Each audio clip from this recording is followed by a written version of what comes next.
morning. Good morning. As we come together, we continue our series on words for 2020 as we look at the word light.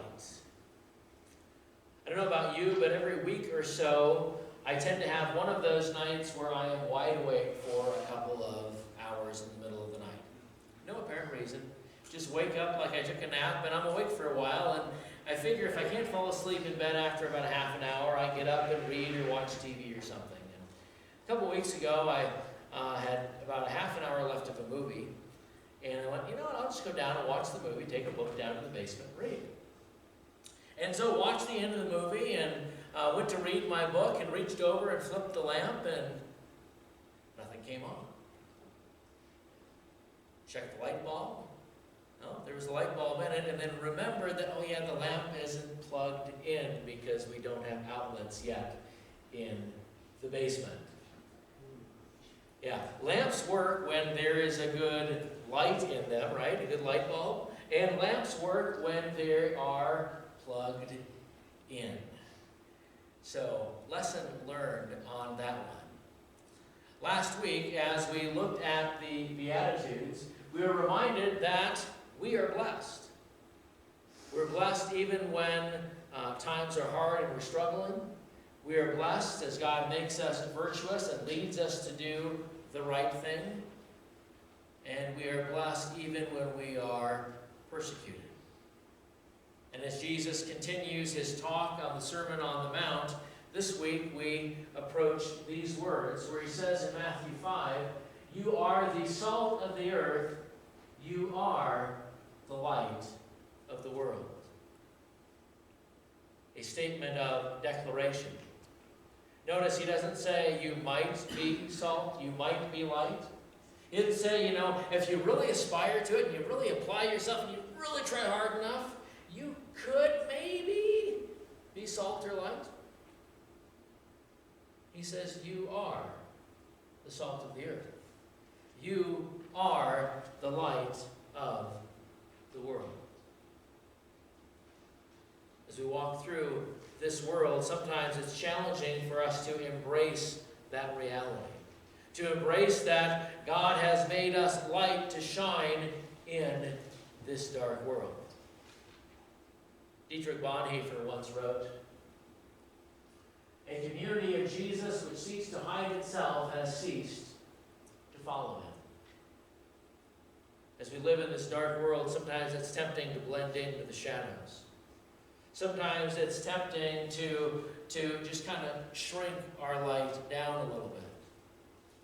There's that old Sunday school children's song, "This little light of mine," and we talk about not letting Satan blow it out. We talk about not hiding it under a bushel.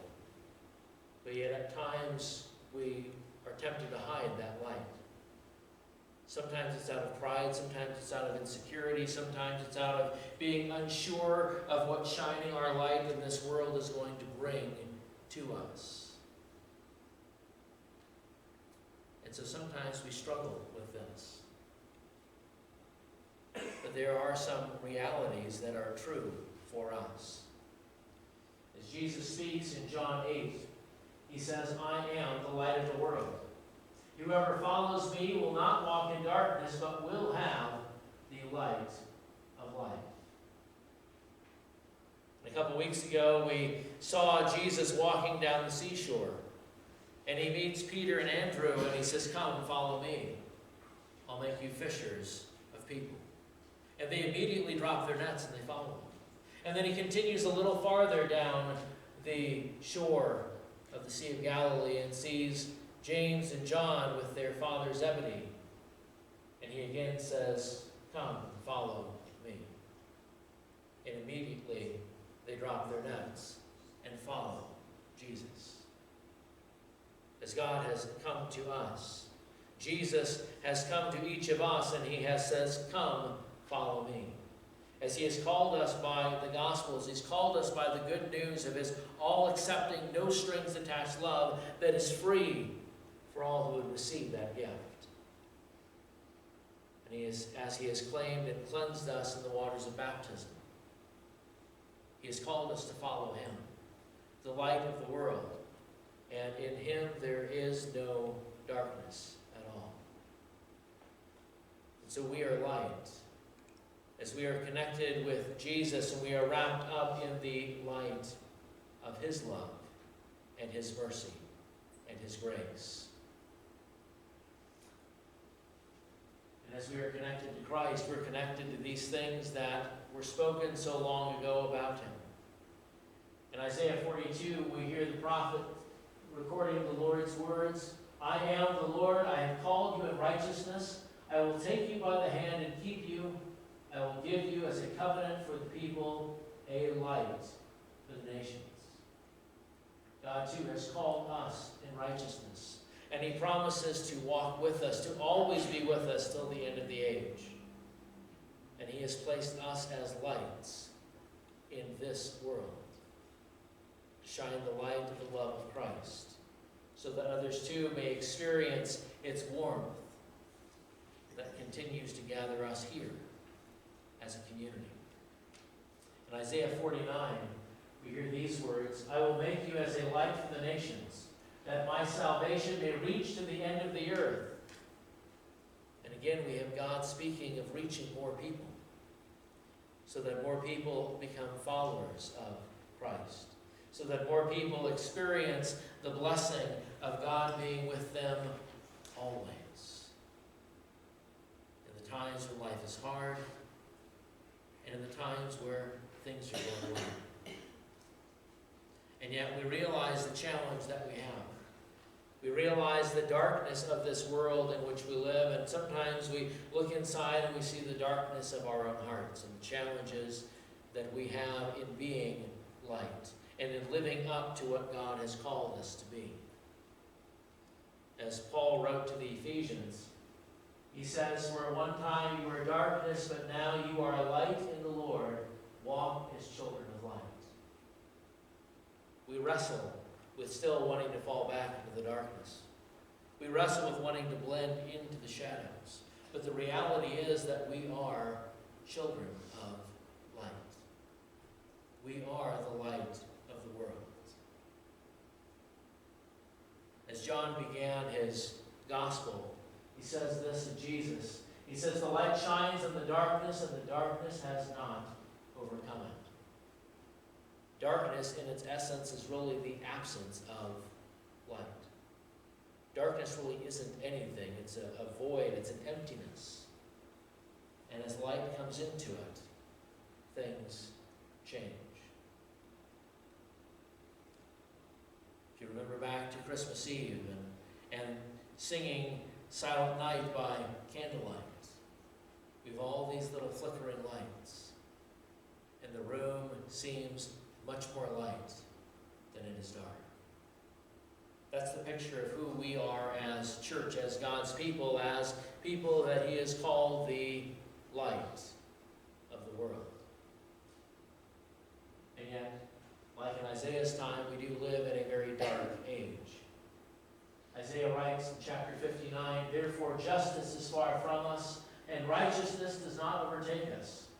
We hope for light, and behold darkness, and for brightness, but we walk in gloom. We grope for the wall like the blind, we grope like those who have no eyes. There are those in this world that live in this darkness. And there are times that we encounter this darkness as we go about our lives. Wherever there is greed and selfishness, darkness is there. Wherever there is unrighteous anger, wherever people are taken advantage of, wherever there is abandonment and abuse, darkness is there. There is darkness in this world. And we do encounter it as children of light. And at times we're threatened by it. At times we struggle with it. But the reality is we are light. And what does light do? Light shines. Light shines in the darkness. And that is our calling as God's people. As people who have been claimed and cleansed by Christ in baptism, who have been purchased by his sacrifice on the cross and his resurrection. As we are connected with that, we are the light of the world. As Paul writes to the Corinthians in 2 Corinthians 4, he says, "For God, who said, 'Let light shine out of darkness,' has shone in our hearts to give the light of the knowledge of the glory of God in the face of Jesus Christ." The God who has created this world and everything in it. The God who in Genesis 1 said, "Let there be light," and there was light.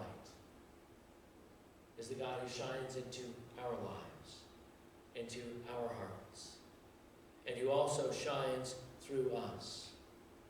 As he reveals to us his knowledge, his goodness, his glory, his grace, he shines that through us to other people.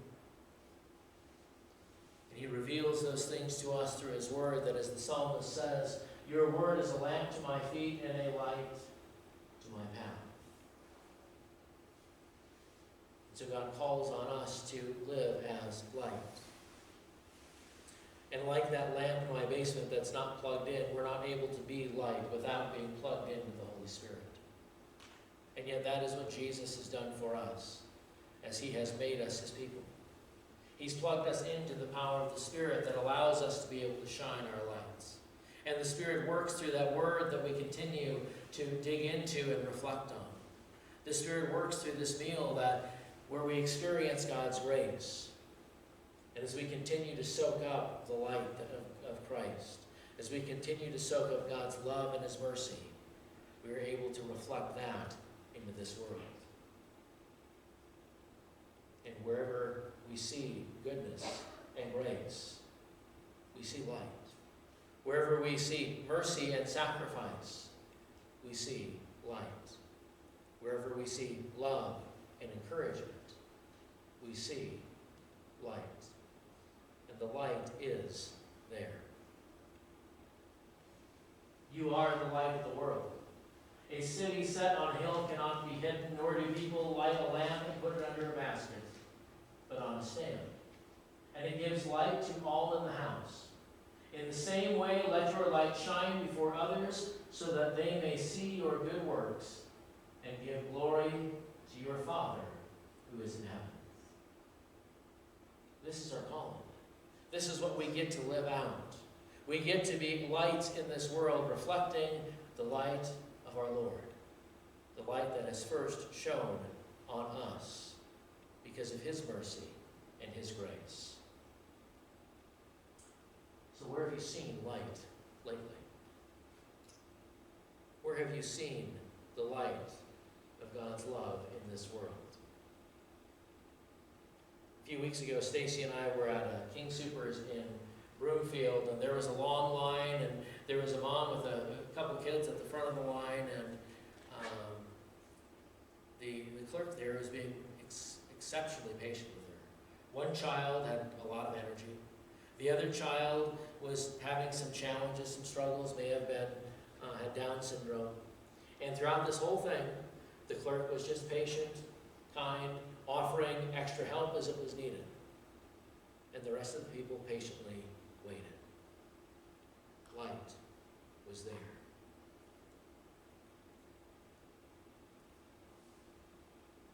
So what does it mean for you and for me, for us together, to let our lights shine as Jesus calls us to? And how might those lights bring understanding, direction, and hope to our neighbors, to our co-workers, to our friends, to people that we're in line with at the bank, at the grocery store, or wherever we are? Questions to ponder. I invite you to come back next week as we continue this series, and we wrap it up next week as we take a look at the word love and dig into Deuteronomy chapter 30.